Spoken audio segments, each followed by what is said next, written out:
नमस्कार बंधुरा Pinky cooking Bengali recipe and ब्लगे तुम्हारे सकलके स्वागत जानाई। आज के आमी तुम्हारे संगे चुनो माछ चच्चड़ी रेसिपि शेयर करब। এইভাবে चुनो माछ रान्ना करले किन्तु खूब भालो लागे। তোমাদের আজকে রেসিপিটি কেমন লাগলো অবশ্যই কমেন্টে জানিও। ভালো লাগলে আমার পাশে থাকার অনুরোধ রইল। চুনো মাছটাকে আমি ধুয়ে নিয়ে চলে এসেছি। এবার মাছটার মধ্যে নুন আর হলুদ মাখিয়ে নেব। মাছের মধ্যে নুন হলুদ মাখানো হয়ে গেছে, রেখে দেবো কিছুক্ষণের জন্য। ততক্ষণে আমি উনুনটা ধরিয়ে নেব। উনুন ধরিয়ে কড়া বসিয়ে দিয়েছি। কড়াতে সর্ষের তেল দিয়ে দিলাম আর অল্প নুন দিয়ে তেলটা গরম করে নিচ্ছি। নুন দিয়ে মাছ ভাজলে কিন্তু বন্ধুরা মাছ আর লেগে যায় না। তেল ভালো মতো গরম হয়ে গেছে, এবার মাছগুলো দিয়ে দিচ্ছি। একবারে সব মাছগুলো দেব না, অল্প অল্প করে ভাজবো, তাহলে কিন্তু মাছগুলো ভেঙে গুঁড়িয়ে যাবে আর দেখতেও খুব ভালো লাগবে। খুব বেশি ভাজবো না, একদম কড়া করে ভাজলে কিন্তু চিবড়ে চিবড়ে লাগবে। অল্প ভেজে তুলে নেব। দেখুন বন্ধুরা, মাছগুলো কিন্তু আমার ভাজা হয়ে গেছে। মাছগুলো তুলে নেব। একইভাবে সব মাছ কটা আমি ভেজে নেব। সব মাছ আমার ভাজা হয়ে গেছে।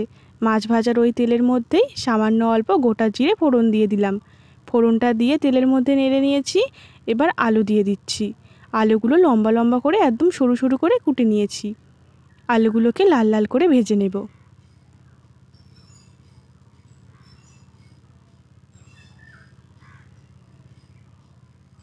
আলুগুলো কিন্তু আমার ভাজা হয়ে এসেছে।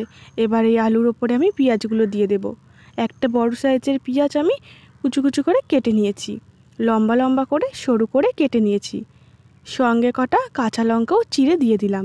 পেঁয়াজটা আলুর সঙ্গে ভেজে নেব। এইভাবে চুনো মাছ রান্না করলে কিন্তু বন্ধুরা খুবই ভালো লাগে। তোমরাও একবার বাড়িতে বানিয়ে দেখো। আশা করি তোমাদের সকলের ভালো লাগবে। আলুর সঙ্গে পেঁয়াজটা কিন্তু আমার ভাজা হয়ে গেছে। আলু পেঁয়াজ দুটোই কিন্তু ভাজা হয়ে গেছে। এবার আমি এক এক করে মশলাগুলো দিয়ে দেব। প্রথমে আমি টমেটো কুচি দিয়ে দিচ্ছি।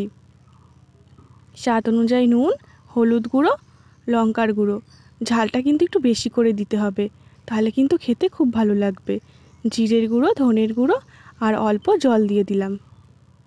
মশলাটা ভালো করে কষিয়ে নেব।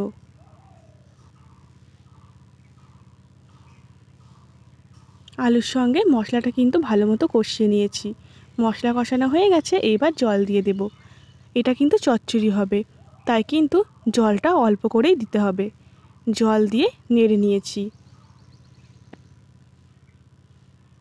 ঝোল কিন্তু ফুটে উঠেছে আর আলুগুলোও কিন্তু সেদ্ধ হয়ে এসেছে। এবার চুনো মাছটা দিয়ে দেব।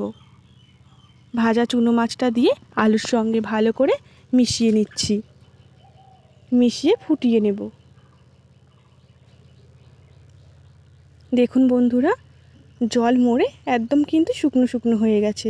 চুনো মাছ আলুর চচ্চড়ি কিন্তু আমার রেডি হয়ে গেছে। এবার আমি নামিয়ে নেব। আজকের রেসিপিটি কেমন লাগলো অবশ্যই কমেন্টে জানিও।